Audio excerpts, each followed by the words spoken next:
আগুনের ঝড়ে জেগে উঠল ইয়েমেন, পাশে দাঁড়ালো ইরান।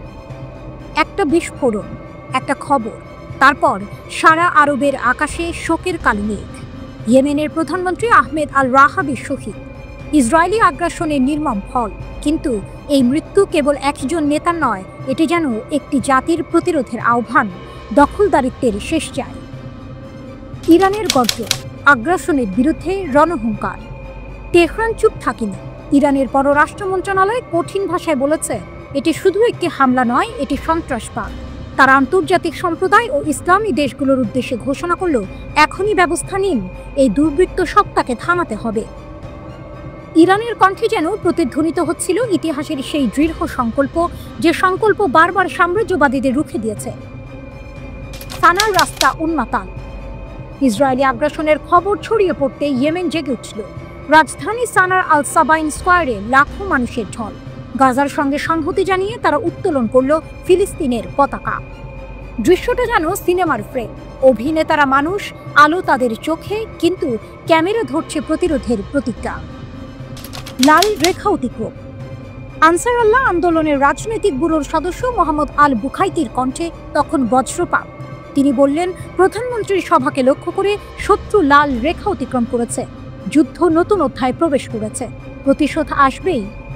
এখানেই টুইস্ট। আল বুখাইতি আর কোনো কূটনৈতিক ভাষায় আটকে থাকলেন না। তার ঘোষণা স্পষ্ট, আমাদের কর্মকাণ্ড আমাদের কথার আগে হবে। গাজার জন্য প্রতিজ্ঞা। আল বুখাইতি স্পষ্ট করে দিলেন, ফিলিস্তিনের মুক্তি আনসার আল্লাহর মূল লক্ষ্য। ইয়েমেনের রাষ্ট্রপতি মাহদি আল মাসাতের বক্তৃতায়ও একই প্রতিশ্রুতি। তাদের ভাষায়, যে কোনো মূল্যেই হোক গাজার পাশে ইয়েমেন থাকবে। এই ঘোষণা শুধু কথার নয়, ইয়েমেন ইতিমধ্যে অসংখ্য পাল্টা হামলা চালিয়েছে শত্রুর বিরুদ্ধে। আল বুখাইতি ইঙ্গিত দিলেন, এবার পাল্টা আঘাত আরো ভয়ঙ্কর হবে। পশ্চিমাদেরও সতর্কবার্তা। তিনি মনে করিয়ে দিলেন, আমরা ব্রিটেন ও আমেরিকাকে শাস্তি দিতে পেরেছি, এবার একই শিক্ষা পাবে ইহুদিবাদী শত্রুও। কথাগুলো যেন ধ্বংসস্তূপের ভেতর থেকে ভেসে আসা প্রতিজ্ঞা। ভবিষ্যতের প্রতিশোধের ঝড় আসছে। মুসলিম বিশ্বকে বার্তা। মুসলিম ব্রাদারহুডের এক বিবৃতিতে ইতিবাচক আখ্যা দিলেও আল বুখাইতি আফসোস করলেন, ইসলাম দলের অবস্থান আলাদা। তিনি বললেন, আমরা চাই না এটি কেবল বাগ্মী অবস্থান হোক, আমাদের প্রয়োজন বাস্তব পদক্ষেপ। ইরান ইয়েমেনের ঐক্য। দুটো শক্তির মিলন, তেহরান ও সানা। ইরান দাঁড়িয়েছে কূটনীতির মঞ্চে, আর ইয়েমেন দাঁড়িয়েছে যুদ্ধক্ষেত্রে। একজন বলছে, আন্তর্জাতিক আইন ভেঙে দখলদারিত্ব চলবে না। আরেকজন বলছে, আমাদের হাতেই হবে প্রতিশোধ। মৃত্যুর অন্ধকারকে ভেদ করে উঠে আসছে প্রতিরোধের আলোর রেখা। বার্তা একটাই, ইয়েমেন মাথা নত করবে না, ইরান নিশ্চুপ থাকবে না। আর ইতিহাসের পাতায় লেখা হবে নতুন অধ্যায়, যেখানে দখলদারিত্ব ভেঙে পড়বে ঐক্যের ঝড়ে। সাবমেরিনের লুকোচুরি খেলা। সাগরের নিচে কার শক্তি বেশি? স্নায়ুযুদ্ধ শেষ হয়েছে অনেক আগে, কিন্তু তার ভূত এখনো পিছু ছাড়েনি। ট্রাম্পের একটি মন্তব্য থেকে শুরু হলো এক নতুন উত্তেজনা। রাশিয়াকে মৃত অর্থনীতি বলায় মেদভেদেভ পাল্টা হুমকি দিলেন ডেড হ্যান্ড নামে এক স্বয়ংক্রিয় পারমাণবিক ব্যবস্থার। আর তার জবাবে ডোনাল্ড ট্রাম্প নির্দেশ দিলেন, পরমাণু অস্ত্রবাহী মার্কিন সাবমেরিনগুলো যেন রাশিয়ার উপকূলে মোতায়েন করা হয়। কিন্তু সাগরের গভীরে, যেখানে সূর্যের আলো পৌঁছায় না, সেখানে আসলে কার শক্তি বেশি, যুক্তরাষ্ট্র নাকি রাশিয়ার? এই খেলার শুরুতেই একটা টুইস্ট আছে। যেখানে ট্রাম্পের এই পদক্ষেপকে অনেকে হঠাৎ নিয়ে সিদ্ধান্ত ভাবছেন, সেখানে রাশিয়ার পক্ষ থেকে দাবি করা হচ্ছে তাদের পারমাণবিক সাবমেরিনের সংখ্যা যুক্তরাষ্ট্রের চেয়ে অনেক বেশি, এবং আমেরিকার পাঠানো সাবমেরিনগুলো অনেক আগে থেকেই তাদের নজরে আছে। কে সত্যি বলছে? হয়তো কেউই নয়, হয়তো এটা দুই পরাশক্তির পক্ষ থেকেই এক ধরনের মনস্তাত্ত্বিক যুদ্ধ। যুক্তরাষ্ট্রের সাবমেরিন শক্তি নীরব ঘাতক। যুক্তরাষ্ট্রের সাবমেরিন বহরের প্রধান আকর্ষণ ওয়াহাই ক্লাস সাবমেরিনগুলো। এগুলোর ডাকনাম বুমার। এদের প্রধান পরিচয় হলো এগুলো অত্যন্ত গোপনে চলতে পারে এবং পারমাণবিক ক্ষেপণাস্ত্র ছোড়ার ক্ষেত্রে এদের নির্ভুলতা প্রায় নিখুঁত। 14টি বুমার এখন সক্রিয়। প্রতিটি সাবমেরিন 20টি পর্যন্ত সাবমেরিন থেকে নিক্ষিপ্ত ব্যালিস্টিক ক্ষেপণাস্ত্র SLBM বহন করতে পারে, যার প্রধান অস্ত্র হলো ট্রাইডেন্ট D5 ক্ষেপণাস্ত্র। দীর্ঘ সময় ধরে সাগরে টহল দিতে পারার সক্ষমতা এদের বিশেষত্ব। আক্রমণাত্মক সাবমেরিনের ক্ষেত্রে যুক্তরাষ্ট্রের বহরে রয়েছে 3 ধরনের সাবমেরিন। ভার্জিনিয়া ক্লাস, সাউউলফ ক্লাস এবং লস অ্যাঞ্জেলস ক্লাস। এর মধ্যে ভার্জিনিয়া ক্লাস সবচেয়ে আধুনিক। এগুলোতে শুধু টমাহক ও হারপুন ক্ষেপণাস্ত্রই নয়, বিশেষ সামরিক অভিযানের জন্য আলাদা সুবিধা রয়েছে। সিওউলফ ক্লাস সাবমেরিন সংখ্যায় কম হলেও এর টর্পেডো টিউব ও অস্ত্র ধারণ ক্ষমতা ভয়ঙ্কর। আর লস অ্যাঞ্জেলস ক্লাস সাবমেরিনগুলো যুক্তরাষ্ট্রের সাবমেরিন বহরের মেরুদণ্ড হিসেবে পরিচিত। এদের নীরব গতি ও নির্ভরযোগ্যতা এখনও কিংবদন্তি। রাশিয়ার সাবমেরিন শক্তি সংখ্যায় এগিয়ে। রাশিয়ার নৌবাহিনী সংখ্যায় অনেক বড়। তাদের কাছে প্রায় 64টি সাবমেরিন আছে, যার মধ্যে 14টি ব্যালিস্টিক ক্ষেপণাস্ত্রবাহী সাবমেরিন। রাশিয়ার গর্ব বোরেই ক্লাস সাবমেরিনগুলো, যেগুলোর প্রতিটিতে 16টি করে বুলাভা SLBM রয়েছে। এগুলো ডেল্টা 4 ক্লাস সাবমেরিনের স্থলাভিষিক্ত হচ্ছে। এছাড়া ডেল্টা 4-এর 6টি সাবমেরিন এখনও সক্রিয় আছে, যা রাশিয়ার পারমাণবিক প্রতিরক্ষার প্রধান ভিত্তি। রাশিয়ার সবচেয়ে আধুনিক আক্রমণাত্মক সাবমেরিন হল ইয়াসেন ক্লাস। এই সাবমেরিনগুলো আগের মডেলগুলোর তুলনায় ছোট এবং কম ক্রু দিয়ে পরিচালিত হয়। এগুলো স্থলভাগে দূরপাল্লার আক্রমণ চালানোর জন্য ক্যালিবার ক্ষেপণাস্ত্র এবং সমুদ্রে যুদ্ধজাহাজ ধ্বংস করার জন্য অনেক ক্ষেপণাস্ত্র বহন করতে পারে। এই মুহূর্তে সাগরের তলদেশে যে লড়াই চলছে তা কেবল দুটি দেশের সামরিক সক্ষমতা নয়, বরং একটি মনস্তাত্ত্বিক ও রাজনৈতিক লড়াই। ট্রাম্পের সাবমেরিন মোতায়েন হয়তো তার দৃঢ়তা প্রদর্শনের একটি কৌশল। অন্যদিকে রাশিয়ার পক্ষ থেকে তাদের সাবমেরিনের সংখ্যা নিয়ে বাড়িয়ে বলাও হতে পারে প্রতিপক্ষকে চাপে রাখার একটি চাল। ইয়েমেনি সশস্ত্র বাহিনী কি 4 মিলিয়ন ইসরায়েলিকে জীবনের জন্য দৌড়াতে বাধ্য করেছে? ইয়েমেনিদের প্যালেস্টাইন 2 ক্ষেপণাস্ত্র IDF এর ঢাল ভেদ করে গেছে। ইয়েমেনিরা আবারও বেন গুরিয়ন বিমানবন্দরে বোমা ছুড়েছে। গাজায় বিশ্বব্যাপী তীব্র প্রতিক্রিয়ার মধ্যে ইরান সমর্থিত গোষ্ঠীর কাছ থেকে ইসরায়েল বড় ধাক্কা পেয়েছে। ইয়েমেনিরা ইসরায়েলের বেন গুরিয়ন বিমানবন্দরে সফল ক্ষেপণাস্ত্র হামলার দাবি করেছে। একটি টেলিভিশন বিবৃতিতে ইয়েমেনি সশস্ত্র বাহিনী জানিয়েছে তারা প্যালেস্টাইন 2 ক্ষেপণাস্ত্র দিয়ে বেন গুরিয়ন বিমানবন্দরে আঘাত করেছে। ইয়েমেনি গোষ্ঠীর মতে এই হামলা বিমানবন্দরকে স্থবির করে দিয়েছে। এই হামলার ফলে 4 মিলিয়নেরও বেশি ইহুদি আশ্রয় কেন্দ্রে পালিয়ে যেতে বাধ্য হয়েছে, ইয়েমেনি সশস্ত্র বাহিনী দাবি করেছে। অভিযানটি সফলভাবে তার লক্ষ্য অর্জন করেছে, ইয়েমেনি সশস্ত্র বাহিনীর বিবৃতিতে বলা হয়েছে। হামলার পর ইতালীয় বিমান সংস্থাগুলি বেন গুরিয়নের ফ্লাইট স্থগিতাদেশ 30 সেপ্টেম্বর পর্যন্ত বাড়িয়েছে। IDF জানিয়েছে তারা ইয়েমেনি ক্ষেপণাস্ত্রটি প্রতিহত করেছে, কোনো ক্ষতি বা আহত হওয়ার কথা জানায়নি। সাইরেনের পরে ইসরায়েলি আকাশসীমায় একটি ক্ষেপণাস্ত্র প্রতিহত করা হয়েছে, IDF এর এক বিবৃতিতে জানিয়েছে। ইসরায়েলি প্রধান শহরগুলিতে একাধিক সাইরেন বেজে ওঠে, যা ব্যাপক আতঙ্কের সৃষ্টি করে। টাইমস অফ ইসরায়েল জানিয়েছে 18 মার্চের পর থেকে ইয়েমেন থেকে ইসরায়েলে ছোড়া সর্বশেষ ক্ষেপণাস্ত্র উৎক্ষেপণটি ছিল 67তম। 2025 সালের মার্চ মাসে হামাসের সাথে যুদ্ধবিরতি ভেঙে যাওয়ার পর ইয়েমেনি সশস্ত্র বাহিনী ইসরায়েলের ওপর পুনরায় আক্রমণ শুরু করে। ইসরায়েলি প্রতিবেদক ডোরন কাদোস বলেছেন, জুলাই মাসেই ইসরায়েলে 15টি ক্ষেপণাস্ত্র নিক্ষেপ করা হয়েছে। প্রতিশোধ হিসেবে ইসরায়েল ইয়েমেনে হুথি সম্পর্কিত একাধিক ঘাঁটিতে আঘাত করছে। ইয়েমেনের সশস্ত্র বাহিনীর মুখপাত্র ইয়াহিয়া সারি বলেন, ইসরায়েলের শাসন ব্যবস্থা গোটা বিশ্বের জন্য হুমকি। তাদের আগ্রাসন বন্ধে এবং গাজা অবরোধ প্রত্যাহারে আন্তর্জাতিক চাপ সৃষ্টি করতেই হবে। তিনি জানান, বর্তমানে গাজার জনগণ চরম খাদ্য ও পানির সংকটে ভুগছে, যা কোনো মানবিক বিবেচনাতেই গ্রহণযোগ্য নয়, বিশেষ করে আরব ও মুসলিম দুনিয়ার কাছে। 2023 সালের 7 অক্টোবর থেকে গাজায় সামরিক অভিযান শুরু করে ইসরায়েল।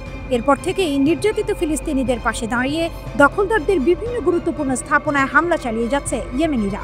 বিশেষ করে লোহিত সাগর ও ইসরায়েলি বন্দরে তারা তাণ্ডব চালিয়েছে। এ কারণে আমেরিকা ও দখলদার সেনাদের হামলার শিকার হয় ইয়েমেনি সশস্ত্র বাহিনী। কিন্তু তাতে মোটেও দমেনি ইস্পাত দৃঢ় যোদ্ধারা। নেতানিয়াহুর নেতৃত্বে চলা আগ্রাসনের বিরুদ্ধে চোখে চোখ রেখে প্রতিরোধ গড়ে তুলেছে তারা। এদিকে গাজায় গণহত্যা বন্ধ করছে না দখলদার ইসরায়েল। মানবিক সহায়তার নামে পবিত্র ভূমির বাসিন্দাদের হত্যায় মেতে উঠেছে বেনিয়ামিন নেতানিয়াহুর সেনারা। আর এরই মধ্যে গাজা উপত্যকায় দেখা দিয়েছে চরম খাদ্য ও মানবিক সংকট।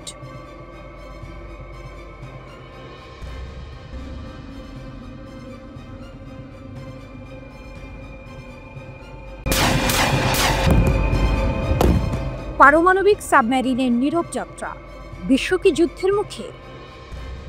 যুক্তরাষ্ট্রের প্রেসিডেন্ট ডোনাল্ড ট্রাম্প এক নাটকীয় সিদ্ধান্তে রাশিয়ার জলসীমার কাছে দুটি কৌশলগত পারমাণবিক সাবমেরিন মোতায়েন করার নির্দেশ দিয়েছেন। ট্রাম্পের এই পদক্ষেপ আন্তর্জাতিক রাজনীতিতে এক নতুন উত্তেজনা সৃষ্টি করেছে। বিশ্বজুড়ে খবরের শিরোনামে এখন একটাই প্রশ্ন: বিশ্ব কি আরেকটা স্থায়ী যুদ্ধের যুগে প্রবেশ করছে, নাকি এর চেয়েও ভয়াবহ কিছুর দিকে এগিয়ে যাচ্ছে? এই উত্তেজনার সূত্রপাত হয় রাশিয়ার সাবেক প্রেসিডেন্ট দিমিত্রি মেদভেদেভের একটি মন্তব্য থেকে। তিনি যুক্তরাষ্ট্রকে সতর্ক করে বলেন, তাদের কল্পিত ডেড হ্যান্ড কতটা বিপজ্জনক হতে পারে সে বিষয়ে ট্রাম্পের সচেতন থাকা উচিত। এই ডেড হ্যান্ড ছিল স্নায়ুযুদ্ধের সময় রাশিয়ার এক স্বয়ংক্রিয় পারমাণবিক প্রতিশোধের ব্যবস্থা, যা রাশিয়ার নেতৃত্বে ধ্বংস হয়ে গেলেও পারমাণবিক হামলা চালাতে সক্ষম। ট্রাম্প মেদভেদেভের এই মন্তব্যকে বোকামিপূর্ণ ও উস্কানিমূলক হুমকি বলে অভিহিত করেন। এর জবাবেই তিনি রাশিয়ার কাছাকাছি শক্তিশালী পারমাণবিক সাবমেরিন মোতায়েনের নির্দেশ দেন। এই সাবমেরিনগুলো যুক্তরাষ্ট্রের নৌবাহিনীর ওহাই ক্লাস ব্যালিস্টিক ক্ষেপণাস্ত্র বহরের অংশ, যা একাধিক পারমাণবিক যুদ্ধাস্ত্র বহন করতে সক্ষম এবং যে কোনো রাডার বা শনাক্তকরণ ব্যবস্থাকে ফাঁকি দিতে পারে। ট্রাম্পের এই পদক্ষেপ শুধু একটি সামরিক শক্তি প্রদর্শন নয়, বরং মস্কোকে একটি স্পষ্ট বার্তা দেয়া। সেই বার্তা হলো ওয়াশিংটন আর কোনো উস্কানিমূলক হুমকি সহ্য করবে না। ট্রাম্পের এই কৌশল শুধু সামরিক পদক্ষেপের মধ্যেই সীমাবদ্ধ নয়, তিনি রাশিয়ার ওপর শুল্ক ও বাণিজ্যিক নিষেধাজ্ঞাও বাড়াচ্ছেন। এর মাধ্যমে তিনি বিশ্বকে বুঝিয়ে দিতে চাইছেন, যারা রাশিয়ার পক্ষে থাকবে তাদেরও এর মূল্য দিতে হবে। এর ফলে ভারত ও ব্রিক্স জোটের মতো দেশগুলোকেও ট্রাম্পের শাস্তিমূলক ব্যবস্থার মুখে পড়তে হয়েছে। এই পরিস্থিতি ইউক্রেন যুদ্ধের প্রেক্ষাপটে আরও জটিলতা তৈরি করেছে। ইউক্রেন রাশিয়া যুদ্ধ এখন চতুর্থ বছরে পড়েছে এবং এই যুদ্ধই এখন বিশ্বজুড়ে অস্থিরতার মূল কারণ হিসেবে বিবেচিত হচ্ছে। ট্রাম্প বারবার রাশিয়াকে যুদ্ধবিরতি ও শান্তি আলোচনার জন্য সময়সীমা বেঁধে দিয়েছেন, কিন্তু মস্কো এই চাপকে অগ্রাহ্য করে চলেছে। ট্রাম্পের সাবমেরিন মোতায়েনের সিদ্ধান্ত প্রমাণ করে যে পারমাণবিক অস্ত্রের বিষয়টি ইউক্রেন যুদ্ধের সঙ্গে কতটা গভীরভাবে জড়িয়ে গেছে। বিশেষজ্ঞরা বলছেন, যে কোনো ভুল পদক্ষেপ, সেটা মৌখিক হোক বা কৌশলগত, এই দীর্ঘস্থায়ী সংঘাতে এক নতুন মাত্রা যোগ করতে পারে। আটলান্টিক ইনস্টিটিউটের পারমাণবিক কৌশল বিষয়ক বিশ্লেষক এলেনা পেট্রোভের মতে, ট্রাম্পের এই পদক্ষেপ একদিকে যেমন আগ্রাসন রোধ করতে পারে, অন্যদিকে রুশদের ভুলভাবে কোনো কিছু বোঝার আশঙ্কাও বাড়িয়ে দিতে পারে। তিনি বলেন, শব্দের গুরুত্ব আছে। যখন কেউ পারমাণবিক প্রতিশোধের হুমকি দেয়, তখন আমাদের তা গুরুত্ব সহকারে নিতে হবে। এখন প্রশ্ন হলো, এই পারমাণবিক উত্তেজনা কি কূটনীতির জায়গা দখল করবে, নাকি বিশ্ব পরমাণু উত্তেজনার এক নতুন যুগে প্রবেশ করবে? বর্তমান পরিস্থিতিতে দুই পরাশক্তির মধ্যে যে সামান্য আস্থা ছিল, তাও এখন ভেঙে পড়ার পথে। সাম্প্রতিক বছরগুলোতে গুরুত্বপূর্ণ পরমাণু চুক্তি ভেঙে যাওয়ার পর আনুষ্ঠানিক আলোচনার অনুপস্থিতি এই পরিস্থিতিকে আরও বিপজ্জনক করে তুলেছে। এই মুহূর্তে পুরো বিশ্ব তাকিয়ে আছে যুক্তরাষ্ট্র ও রাশিয়ার পরবর্তী পদক্ষেপের দিকে। পারমাণবিক অস্ত্রের এই যুগে সামান্য ভুল বোঝাবুঝিও কয়েক মিনিটের মধ্যে ভয়াবহ বিপর্যয়ে রূপ নিতে পারে। ট্রাম্পের এই পদক্ষেপ কি শেষ পর্যন্ত কূটনৈতিক সমাধানের পথ খুলে দেবে, নাকি যুদ্ধের দামামা বাজিয়ে দেবে, সেটাই এখন দেখার বিষয়।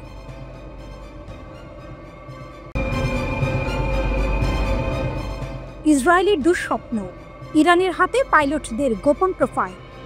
তেহরান থেকে ভেসে এলো এক হিমশীতল ঘোষণা। এই ঘোষণা যেন ইসরায়েলের সামরিক ব্যবস্থার একেবারে হৃৎপিণ্ডে এক চরম আঘাত হেনেছে। ইরান দাবি করেছে, তারা ইসরায়েলি বিমান বাহিনীর পাইলট, কমান্ডার এবং ড্রোন অপারেটরদের সম্পূর্ণ গোপন তথ্য উন্মোচন করেছে। ইরানের সরকারি টেলিভিশন ও সংবাদ মাধ্যমগুলো জানিয়েছে, জুন মাসে ইরানের ওপর ইসরায়েল যে অপ্রীতিকর হামলা চালিয়েছিল, তাতে অংশ নেওয়া সব পাইলটদের পরিচয় এখন তাদের কাছে।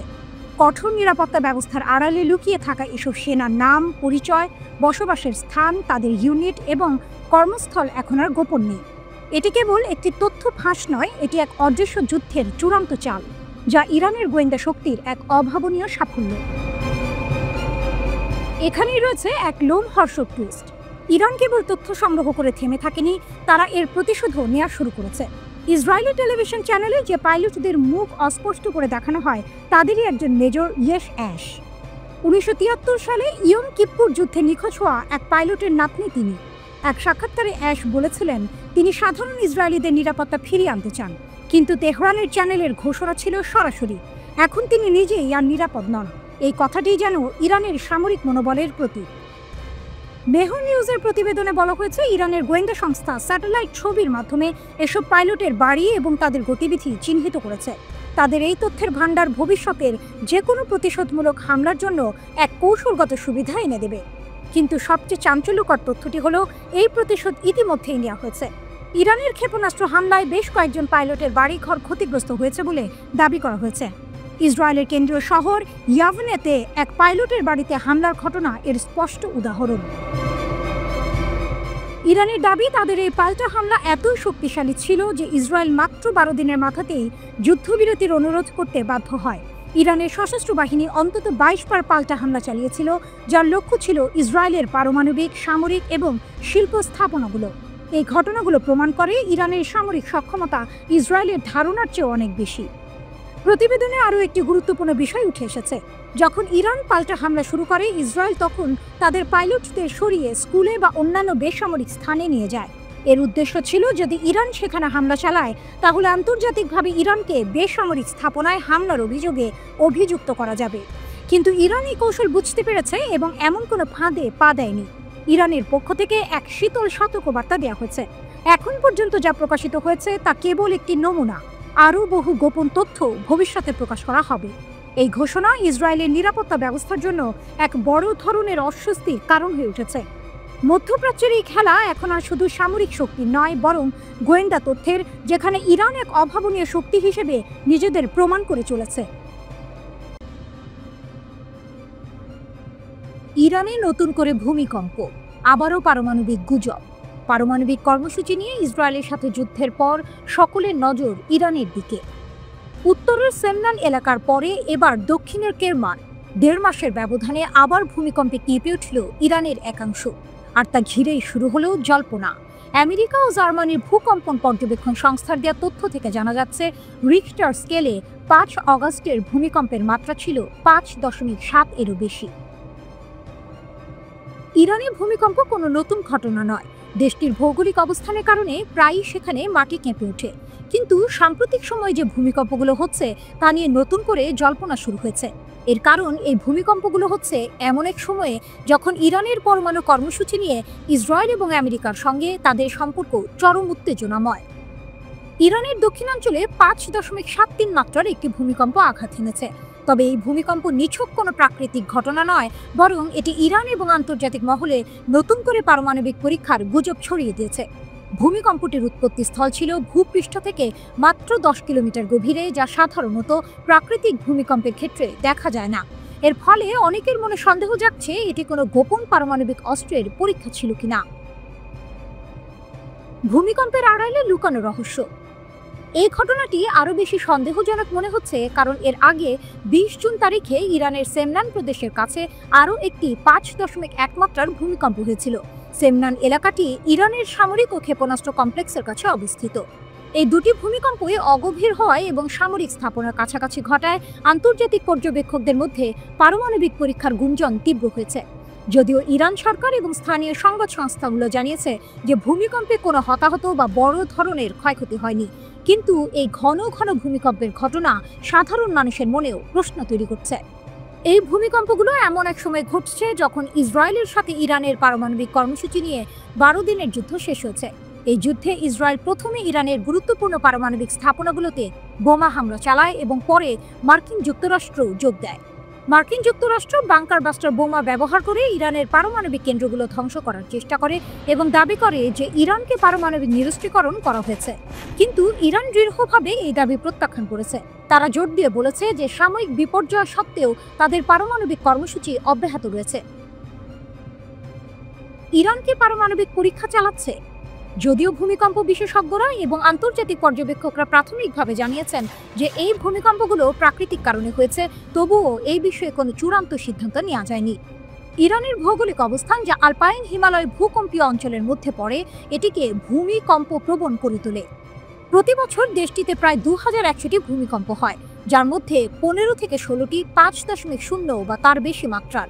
তবে এই সাম্প্রতিক ভূমিকম্পগুলোর গভীরতা এবং সময়কাল পারমাণবিক পরীক্ষার গুজবে নতুন মাত্রা যোগ করেছে। এখন প্রশ্ন হলো, এই ভূমিকম্পগুলো কি শুধুই প্রকৃতির খেয়াল, নাকি এর আড়ালে ইরানের গোপন পারমাণবিক কর্মসূচির কোনো ইঙ্গিত লুকিয়ে আছে?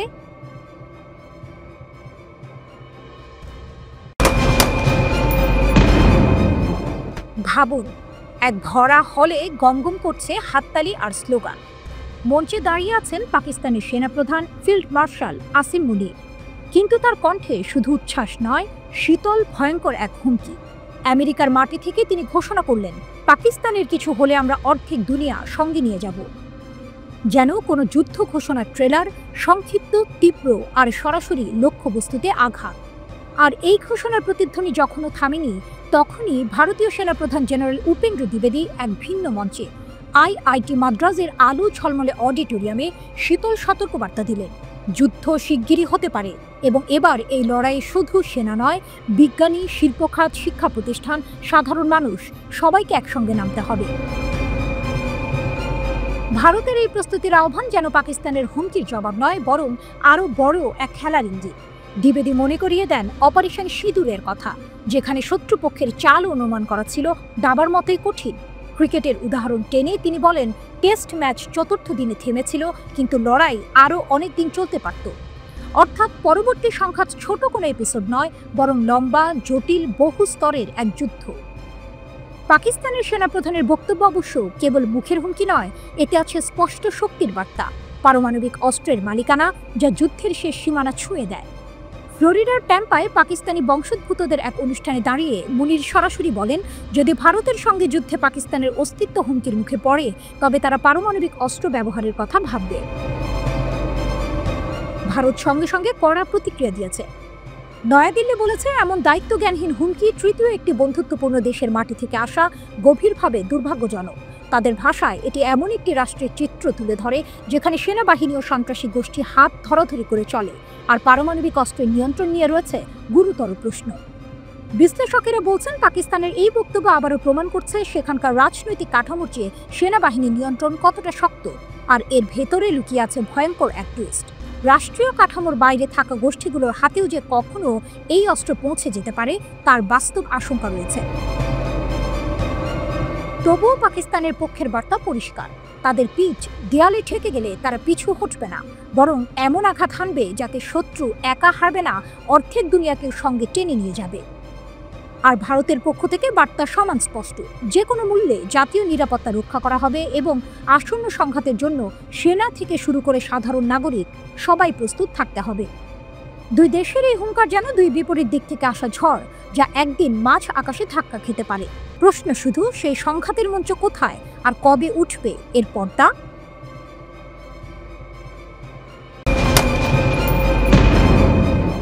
রাতের আকাশে বাজ পাখির মতো উড়ছিল ইসরায়েলের নতুন আধুনিক F-35 স্টেলথ যুদ্ধ বিমানগুলো।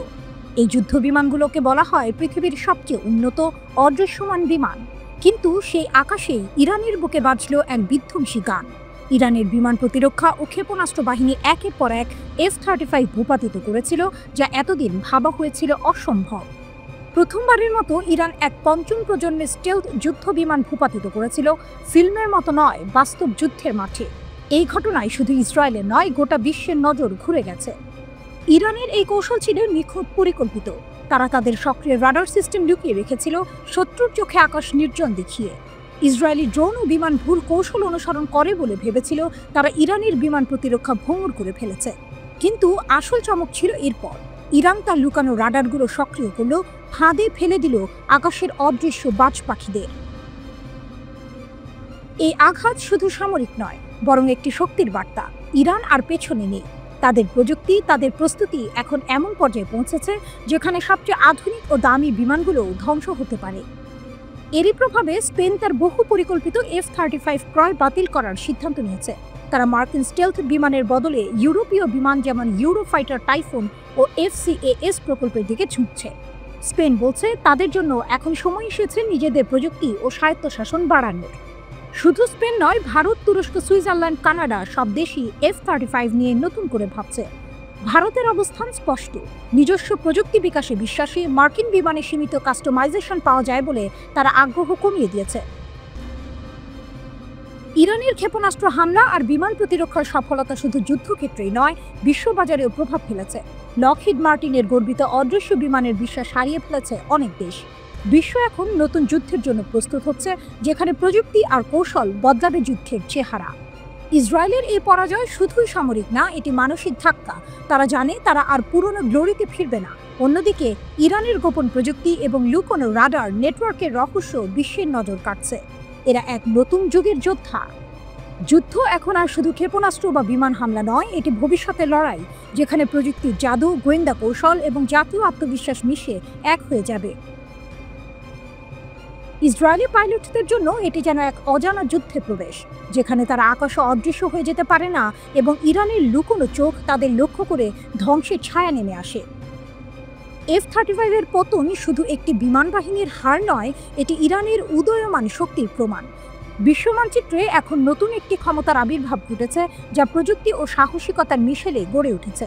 যুদ্ধের এই নতুন অধ্যায়ে ইরান তার অবস্থান শক্তিশালী করছে, আর বিশ্ব যুদ্ধের নতুন নিয়ম বুঝতে শুরু করেছে। রাতের আকাশে হয়তো আপনি যুদ্ধ বিমান দেখেছেন, গর্জন করে উড়ে যাওয়া, বজ্রের মতো শব্দ করা, আগুনের রেখা টেনে আকাশ চিরে দেয়া। কিন্তু এই ভয়ঙ্কর অস্ত্রগুলো হৃৎপিণ্ড কোথায় তৈরি হয়? উত্তরটা চমকে দেবে বেইজিংয়ে। হ্যাঁ, মার্কিন যুক্তরাষ্ট্রের আধুনিক যুদ্ধযন্ত্র F-35 যুদ্ধ বিমান, আর্লেবার্গ ধ্বংসকারী জাহাজ, এমনকি ভয়ঙ্কর ভার্জিনিয়া শ্রেণীর সাবমেরিন, সবকিছুই দাঁড়িয়ে আছে এক নীরব কিন্তু শক্তিশালী উপাদানের উপর, বিরল পৃথিবীর খনিজ। আর এই খনিজের প্রক্রিয়াকরণের 85% নিয়ন্ত্রণ করছে চীন। প্রতিটি F-35 লুকিয়ে আছে 920 পাউন্ডেরও বেশি বিরল খনিজ। প্রতিটি যুদ্ধ জাহাজের প্রয়োজন 5700 পাউন্ড, আর প্রতিটি সাবমেরিন 10,000 পাউন্ডেরও বেশি। এটা শুধু ধাতু নয়, এটাই হলো মার্কিন সামরিক শক্তির স্নায়ুতন্ত্র। ওয়াশিংটনের বিশেষজ্ঞ ওয়েসলিন বাস্করুন স্পষ্ট বলেছেন, এগুলি সর্বত্র যুদ্ধবিমান, যুদ্ধজাহাজ, ক্ষেপণাস্ত্র, লেজার, ট্যাঙ্ক, স্যাটেলাইট, ড্রোন সবকিছুতেই। কিন্তু সমস্যা হলো এই খনিজের সরবরাহ শৃঙ্খল প্রায় সম্পূর্ণই চীনের হাতে। এবং বেইজিং শুধু খনিজই নয়, এর থেকেও গুরুত্বপূর্ণ স্থায়ী চুম্বক তৈরির প্রযুক্তি নিয়ন্ত্রণ করে, যা অস্ত্র ব্যবস্থার প্রাণকেন্দ্র। ট্রাম্পের বাণিজ্য যুদ্ধের সময় চীন রপ্তানি ধীর করে দেয়। পশ্চিমা প্রতিরক্ষা কোম্পানিগুলো তখন বিলম্ব আর খরচ বৃদ্ধির তিক্ত অভিজ্ঞতা নেয়। সাবেক মার্কিন জ্বালানি বিভাগের কর্মকর্তা অ্যাশলি জুমওয়াল্ড ফোর্বস সতর্ক করেন, আমাদের অস্ত্র তৈরি করতে কার্যত চীনের অনুমতি নিতে হচ্ছে। এটা অত্যন্ত বিপজ্জনক। সমস্যাটা হলো, বিরল পৃথিবী আসলে পৃথিবীতে বিরল নয়। 17টি মৌলের এই গ্রুপ সর্বত্র আছে, কিন্তু অর্থনৈতিকভাবে লাভজনক মজুদ পাওয়া কঠিন। একসময় যুক্তরাষ্ট্র নিজেই শীর্ষ উৎপাদক ছিল, কিন্তু 90-এর দশকে পরিবেশগত উদ্বেগ ও খরচের চাপে তারা উৎপাদন বন্ধ করে দেয়। এখন ক্যালিফোর্নিয়ার একটি মাত্র খনি বাকি আছে, মাউন্টেন পাস। অন্যদিকে চীন কয়েক দশক ধরে বিপুল বিনিয়োগে শিল্পটিকে দখলে নিয়েছে। এপ্রিল মাসে তারা 7 ধরনের বিরল পৃথিবী ও চুম্বকের রপ্তানি নিয়ন্ত্রণ ঘোষণা করে। যুক্তরাষ্ট্র পাল্টে জাতীয় মজুদ বাড়ায়, মিত্র দেশ থেকে সরবরাহের চেষ্টা করে। কিন্তু রেথিয়নের সিইও সোজা কথা বলেছেন, 95% বেশি উপকরণ চীন থেকে আসে বা ওখানেই প্রক্রিয়াজাত হয়, বিকল্প নেই। পেন্টাগন এখন মরিয়া হয়ে বিকল্প গড়ে তুলছে। $540 মিলিয়ন ঢেলেছে গুরুত্বপূর্ণ খনিজ প্রকল্পে। এমপি ম্যাটেরিয়ালসের সঙ্গে বহু বিলিয়ন ডলারের চুক্তি করেছে 2028 সালের মধ্যে নিজস্ব চুম্বক কারখানা গড়তে। কিন্তু সমস্যা হলো, খনি পেলেও চীন যে বিচ্ছেদ ও উৎপাদন প্রযুক্তিতে দশকের অভিজ্ঞ, তা পুষিয়ে নিতে বছর লেগে যাবে। এদিকে চীন থামছে না, মিয়ানমারের বিরল খনিজ খনি দখল করছে, বিদেশে জ্ঞান রপ্তানি ঠেকাতে বিশেষজ্ঞদের রেজিস্ট্রি করছে, আর বিদেশি খনি কিনছে আগের চেয়ে দ্রুত গতিতে। শেষ দৃশ্যটা সিনেমার ক্লাইম্যাক্সের মতো। আমেরিকার সবচেয়ে ভয়ঙ্কর অস্ত্রের রিমোট কন্ট্রোল যেন বেইজিংয়ের হাতে। যুদ্ধের ময়দানে হয়তো গোলা বারুদ ছোড়া হবে ওয়াশিংটন থেকে, কিন্তু সেই গুলি তৈরির অনুমতি চীনের টেবিলে রাখা এক শোয়ের অপেক্ষায়। রাতের আকাশ যেন রণাঙ্গনের ক্যানভাস। আগুনের লেলিহান শিখা আকাশে লিখে দিচ্ছে প্রতিরোধের কবিতা। গাজা উপত্যকায় হামাস ও তার মিত্ররা যেন একসাথে শপথ করেছে, ইসরায়েলি সেনাদের জন্য এই ভূমি হবে আগুনের ফাঁদ। আইডিএফ এর সাঁজোয়া যানগুলো খান ইউনিসের রাস্তায় প্রবেশ করতে শুরু হয় এক অদৃশ্য শিকারী খেলা। আল কাসাম ব্রিগেডের গেরিলা যোদ্ধারা নীরবে ঘিরে ফেলে লক্ষ্যবস্তু। মুহূর্তের মধ্যে গর্জে ওঠে মশাল, শেল, ধোঁয়া আর আগুনে মিলিয়ে যায় ধাতব দানবগুলো। প্রতিটি বিস্ফোরণ যেন আকাশে লেখা এক বার্তা, গাজা আত্মসমর্পণ করবে না। এদিকে শুধু হামাসই নয়, ফিলিস্তিনি ইসলামিক জিহাদের সশস্ত্র শাখা আল কুদস ব্রিগেডও প্রবল আঘাত হানে। তারা জানিয়েছে খান ইউনিসের আল আর্নাব স্ট্রিটে আইডিএফ এর অনুপ্রবেশ ঠেকাতে এক সামরিক যান উড়িয়ে দিয়েছে। গাজা শহরের জেইতুন এলাকায়ও নতুন অভিযানের মুখে প্রতিরোধ যোদ্ধারা ঝাঁপিয়ে পড়ে, টার্গেট করে আইডিএফ এর সমাবেশ ও যানবাহন। এদিকে এই আক্রমণগুলো এসেছে এমন সময়ে যখন ইসরায়েলি সেনাপ্রধান লেফটেন্যান্ট জেনারেল ইয়াল জামির গাজা দখলের পরিকল্পনা চূড়ান্ত করেছেন। জেনারেল স্টাফ ফোরাম, শিনবেট এবং অন্যান্য উচ্চপদস্থ কর্মকর্তাদের সাথে বৈঠকে তিনি গাজা বিজয়ের রূপরেখা অনুমোদন করেছেন। উদ্দেশ্য স্পষ্ট, গাজার মাটি সম্পূর্ণভাবে নিয়ন্ত্রণে নেওয়া। কিন্তু যুদ্ধের কাগজে আঁকা পরিকল্পনা মাটিতে এসে যখন বাস্তবতার মুখোমুখি হয়, তখন ইতিহাস বলে গাজার গলিপথে দখলদারের ভাগ্য বদলে যায়। বিশ্বজুড়ে নিন্দা প্রতিবাদের মাঝেও ট্যাঙ্কের শিকল আর বুটের শব্দে গাজার মাটি কাঁপছে। ইসরায়েলি নিরাপত্তা মন্ত্রিসভা নেতানিয়াহুর দখল পরিকল্পনা অনুমোদন করেছে, যা অন্তর্ভুক্ত করছে ব্যাপক স্থানান্তর, মানবিক সংকট এবং জিম্মি ঝুঁকি। শোনা যাচ্ছে 10 লক্ষ ফিলিস্তিনিকে গাজা শহর ছেড়ে যেতে বলা হবে। তবুও হামাসের লড়াই থামছে না। প্রতিটি গলিতে, প্রতিটি ধ্বংসস্তূপে লুকিয়ে আছে বিস্ফোরণের প্রতিশ্রুতি। যোদ্ধাদের চোখে দেখা যাচ্ছে অটল বিশ্বাস, গাজা শুধু ভূমি নয়, এটি সম্মানের প্রতীক, এটি মুক্তির শপথ। নেতানিয়াহু বলছেন তিনি নতুন দখলদারিত্ব আক্রমণ চালাবেন, কিন্তু গাজার রাস্তায় প্রতিদিনের যুদ্ধ দেখাচ্ছে ভিন্ন দৃশ্যপট, যেখানে দখলদারের প্রতিটি অগ্রগতি মাপা হচ্ছে ক্ষয়ক্ষতির অঙ্কে, আর প্রতিরোধের প্রতিটি আঘাত ইতিহাসে খোদাই হয়ে যাচ্ছে। দখলদার যতই শক্তিশালী হোক, গাজার মাটিতে যুদ্ধের নিয়ম অন্য। এখানে জয়ের সংজ্ঞা বদলে যায়, এখানে বেঁচে থাকার নামই বিজয়। গাজার আকাশে এখনো ড্রোনের গুঞ্জন, যুদ্ধ বিমানের গর্জন, কিন্তু মাটিতে প্রতিধ্বনিত হচ্ছে আরেক সুর, আমরা হার মানব না। হামাসের শক্তি শুধু অস্ত্রে নয়, তাদের বিশ্বাসে, তাদের শিকড়ে, এবং এই বিশ্বাসই ইসরায়েলের প্রতিটি কৌশলকে বারবার ব্যর্থ করছে। এ যেন এক যুদ্ধ যেখানে গোলা বারুদের শব্দের সাথে মিশে আছে মানুষের অদম্য ইচ্ছা শক্তি। গাজা এখন শুধু একটি যুদ্ধক্ষেত্র নয়, এটি দখলদারের দুঃস্বপ্নের নাম।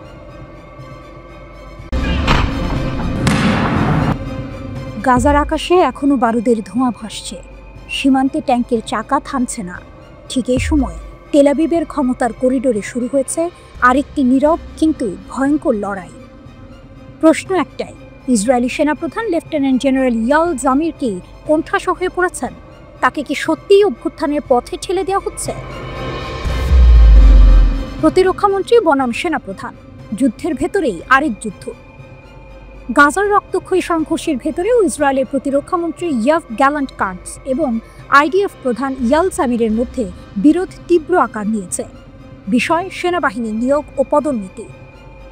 জামির সম্প্রতি কিছু কর্নেল ঊর্ধ্বতন কর্মকর্তার পদোন্নতির প্রস্তাব দেন, কিন্তু কার্ডস প্রকাশ্যে সেই প্রক্রিয়া আটকে দেন। তিনি গর্জে ওঠেন, 7 অক্টোবরের পর তত্ত্বাবধান ছাড়া কোনো সেনাবাহিনী থাকতে পারে না। কর্নেল থেকে উপরের পদোন্নতির চূড়ান্ত অনুমোদন আমার হাতেই থাকবে। তবে ইসরায়েলের সামরিক আইনে কোথাও স্পষ্ট করে বলা নেই যে প্রতিরক্ষামন্ত্রী পদোন্নতির চূড়ান্ত কর্তৃপক্ষ। 1992 সালের জেনারেল স্টাফ অর্ডার বলছে আইডিএফ প্রধানই আসল নিয়োগকারী, আর প্রতিরক্ষামন্ত্রী কেবল অনুমোদনকারী, তাও যখন দুই পক্ষের মধ্যে একমত হয়। 11ই আগস্ট পরিস্থিতি আরও নাটকীয় হয় যখন জামির প্রকাশ্যে সরকারের সমালোচক সাবেক সেনাপ্রধান গাবি আশকেনাজি ও প্রাক্তন অপারেশনস ডিরেক্টর ইসরায়েল জিভের সাথে দেখা করেন। কানের প্রতিবেদনে বলা হয়, এই বৈঠকে সামরিক স্বাধীনতা ও রাজনৈতিক হস্তক্ষেপ নিয়ে গোপন আলোচনা হয়। কার্ডস ক্ষুব্ধ। তিনি অভিযোগ করেন জামির প্রক্রিয়া ভেঙে অ্যাডহক বৈঠকের মাধ্যমে সিদ্ধান্ত চাপিয়ে দেওয়ার চেষ্টা করছেন। তার ভাষায়, আমরা যে নিয়মে কাজ করছি তা কোনো অ্যাডহক নাটকে বদলে দেওয়া যাবে না। হারেটসের 12ই আগস্টের রিপোর্টে আরও বিস্ফোরক তথ্য। জামির আশঙ্কা করছেন প্রধানমন্ত্রী নেতানিয়াহুর ঘনিষ্ঠরা তাকে গাজা দখল পরিকল্পনায় আপত্তি তোলার জন্য সরিয়ে দিতে পারে। প্রশ্ন উঠছে, এটি কি শুধু পদোন্নতি নিয়ে বিরোধ, নাকি আরও গভীর কিছু? ইসরায়েলের রাজনৈতিক মহল বলছে গাজার যুদ্ধে সেনাবাহিনীর ব্যর্থতার দায় চাপানোর পথ তৈরি হচ্ছে, আর সেই পথের প্রথম শিকার হতে পারেন সেনাপ্রধান নিজেই। গাজা যুদ্ধের অদৃশ্য ফ্রন্ট লাইন, গাজার ধ্বংসস্তূপের বাইরে এই ক্ষমতার লড়াই ইসরায়েলের যুদ্ধ পরিচালনাকে বিপন্ন করতে পারে। সেনাপ্রধান ও প্রতিরক্ষামন্ত্রীর এই দ্বন্দ্ব গাজার জন্য উপহার স্বরূপ। সিনেমার দৃশ্যের মতো একদিকে যুদ্ধক্ষেত্রে বিস্ফোরণ, অন্যদিকে তেল আবিবের কক্ষপথে নিঃশব্দে ঘুরছে রাজনৈতিক ড্রোন, লক্ষ্যবস্তু একজন মানুষ, ইসরায়েলের সেনাপ্রধান ইয়াল জামির। প্রশ্ন এখন, তিনি কি এই গোপন যুদ্ধ থেকে বেঁচে ফিরবেন, নাকি গাজার গুলির শব্দের ভেতরেই তার ক্যারিয়ারের শেষ দৃশ্য লেখা হয়ে যাবে?